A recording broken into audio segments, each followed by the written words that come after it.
മുംബൈ എന്ന് പറയുന്ന ഒരു സീൻ എടുത്താൽ എന്താണ് ദിനേശ് ചേട്ടന് പറയുന്നത്? മുംബൈനെ കുറിച്ച് ഞാൻ പറയുന്നില്ല, കാരണം എല്ലാ ഇന്റർവ്യൂവിലും എന്നാ 2 വരി മറാഠി പഠിപ്പിച്ചു തരൂ.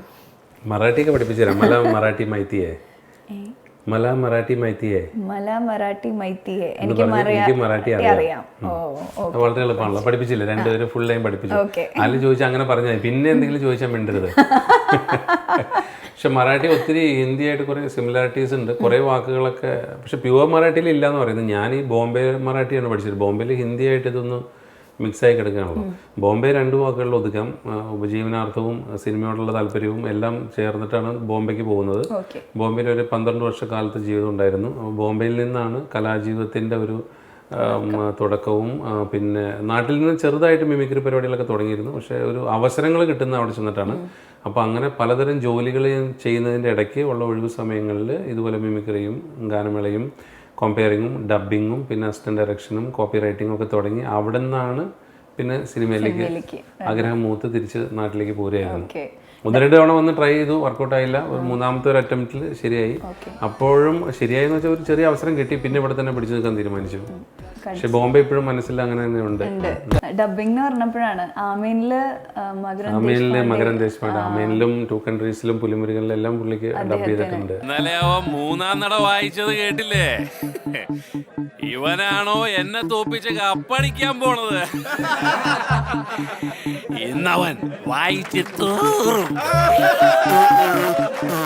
അതുപോലെ പ്രഭുദേവ സാറിന്, പ്രഭുദേവയ്ക്ക് ഒരു ദേവി ഡെവിൽ എന്ന് പറഞ്ഞൊരു ഫിലിം, തമന്നയ്ക്കുള്ള ഒരു ഫിലിം ഡബിങ് കുറേ ചെയ്തിട്ടുണ്ട് ആക്ച്വലി. കാരണം ഡബിങ്ങിലൂടെയാണ് ശരിക്ക് എത്തുന്നത്, സിനിമയിലേക്കുള്ള കണക്ഷൻ എത്തുന്നത്. ബോംബെ വിട്ട് നാട്ടിലെത്തിയിട്ട് ഈ ഒരു സിനിമയിൽ ചാൻസ് കിട്ടിയെങ്കിലും പിന്നീട് അങ്ങോട്ട് തുടർന്ന് അത്രയ്ക്ക് കിട്ടിയില്ല. അപ്പോൾ ആ സമയത്ത് ഇവിടുത്തെ സിനിമകളിലൊക്കെ ഡബ് ചെയ്യാൻ തുടങ്ങി. അപ്പോൾ ഈ ഡബ്ബിങ്ങിന് പോകുമ്പോൾ ഡയറക്ടേഴ്സ് വരും ഡബ്ബിങ്ങിന്. അപ്പോൾ ഡയറക്ടേഴ്സ് നമ്മുടെ ഡബ്ബിങ് ടാലൻറ്റ് കണ്ടിട്ട് ഓക്കെ കൊള്ളാം, അപ്പോൾ ഇങ്ങനെ ചെറിയ ചെറിയ സിനിമകളിൽ ചെയ്തിട്ടുണ്ടെന്ന് പറഞ്ഞു. അങ്ങനെയാണ് കൂടുതൽ കണക്ഷൻ കിട്ടുന്നത്. അപ്പോൾ ആ സമയത്ത് ഒത്തിരി സിനിമകളിൽ ഡബ് ചെയ്തിട്ടുണ്ട്. ഏകദേശം എനിക്കൂടെ 500-ലധികം സിനിമകളിലെങ്കിലും ഡബ് ചെയ്തിട്ടുണ്ട്. ഇപ്പോൾ ഒരു ആഡ് ഫിലിം ഡയറക്ടർ കൂടിയാണ്. ആഡ് ഫിലിം ഡയറക്ഷൻ ആണ് ഇപ്പോൾ കഴിഞ്ഞ അല്ല മെയിൻ അല്ല, സിനിമ തന്നെയാണ് മെയിൻ. പക്ഷെ ഞാൻ പറഞ്ഞ ആഡ് ഫിലിം ബോംബെയിൽ നിന്ന് വന്നപ്പോൾ തന്നെ തുടങ്ങിയതാണ്. കാരണം ബോംബെയിലെ ആഡ് ഫിലിം പശ്ചാത്തലത്തിൽ കുറേ ആഡ് ഫിലിംസ് ഡബ് ചെയ്യുകയും അസിസ്റ്റന്റ് ഡയറക്ഷനും ഒക്കെ ചെയ്തിരുന്നു. അപ്പോൾ അതുകൊണ്ട് ആ ഒരു എക്സ്പീരിയൻസിനോട് നാട്ടിൽ വന്നപ്പോൾ ഞാനും ഒരു സുഹൃത്തും ചേർന്നിട്ട്, അവനും ഇപ്പോൾ സംവിധായകനാണ് ജിസ് ജോയ്. അപ്പോൾ ഞങ്ങൾ 2 പേരും കൂടി ചേർന്നിട്ടാണ് ഇത് തുടങ്ങുന്നത്. പിന്നെ ലേറ്റർ ഓൺ ഒരാളും കൂടി വന്നു കുറച്ച് വർഷങ്ങൾ കഴിഞ്ഞപ്പോൾ, സിജോയ് പുള്ളിയും ഫിലിമിലുള്ള ആളാണ്. അപ്പോൾ ഞങ്ങൾ 3 പേരും കൂടിയാണ് ഒരു കമ്പനി നടത്തിയത്. ഏകദേശം 10 വർഷത്തോളം ഒരുമിച്ചായിരുന്നു. അതിനുശേഷം ഇപ്പോൾ 3 പേരും 3 ഇൻഡിവിജ്വൽ കമ്പനികളായിട്ട് മാറി. അപ്പോൾ ആഡ് ഫിലിം ഇതിൻ്റെ സിനിമയുടെ ഒപ്പം പാരലായിട്ട് സഞ്ചരിക്കുന്നുണ്ടായിരുന്നു. ഇപ്പോൾ ആ 10 വർഷം കൊണ്ട് അവിടെ ഒരു 600-700 ആഡെങ്കിലും ആ പ്രൊഡക്ഷൻ ഹൗസിൽ ചെയ്തിട്ടുണ്ട്. ഇപ്പോൾ ഇൻഡിവിജ്വൽ അതിന് ശേഷം ഇപ്പോൾ ഒരു 10-30-40 ആഡുകൾ ചെയ്തു. പക്ഷെ ആക്ടിംഗ് ആണ് മെയിൻ പാഷൻ. കാസർഗോഡ് മുതൽ ഇപ്പോൾ എവിടം വരെ സഞ്ചരിച്ചാലും ആളുകളെല്ലാം വന്ന് പറയുന്നുണ്ട് എൻ്റെ അടുത്ത്, സാറിൻ്റെ പടങ്ങൾ ഞങ്ങൾ ശ്രദ്ധിക്കാറുണ്ട്. ചെറിയ വേഷമായാലും ഒരു സീനായാലും 2 സീനായാലും ഞങ്ങൾക്ക് വളരെ നാച്ചുറലായിട്ട് തോന്നാറുണ്ടെന്ന് പറയാം. അങ്ങനെ പറയുമ്പോൾ ഒരു സന്തോഷം. അപ്പോൾ അതായത് ആളുകൾ നമ്മളൊരു ആക്ടർ എന്നുള്ള നിലയ്ക്ക് അംഗീകരിച്ചിട്ടുണ്ട്.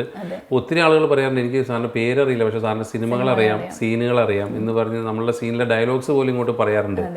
അപ്പോൾ നമുക്ക് തോന്നുന്നു നമ്മളപ്പോൾ ആളുകൾ നന്നായിട്ട് നോട്ട് ചെയ്യുന്നുണ്ടെന്നുള്ളത്. അപ്പോൾ അതുകൊണ്ട് തന്നെ ചിലപ്പോൾ പക്ഷെ ഒട്ടും പ്രതീക്ഷിക്കാതെ വലിയ വേഷങ്ങൾ കിട്ടാറുണ്ട് നമുക്ക്. എനിക്ക് അങ്ങനെ ഇഷ്ടപ്പെട്ട ഒരു കഥാപാത്രമാണ് ലെഫ്റ്റ് റൈറ്റ് ലെഫ്റ്റിലെ നല്ല മുരളിയേട്ടൻ്റെ അതിനു മുമ്പ് ഈ അടുത്ത കാലത്ത് ചെയ്തിരുന്നു. അത് കഴിഞ്ഞിട്ടാണ് പിന്നെ ലെഫ്റ്റ് റൈറ്റ് ലെഫ്റ്റ് ചെയ്യുന്നത്.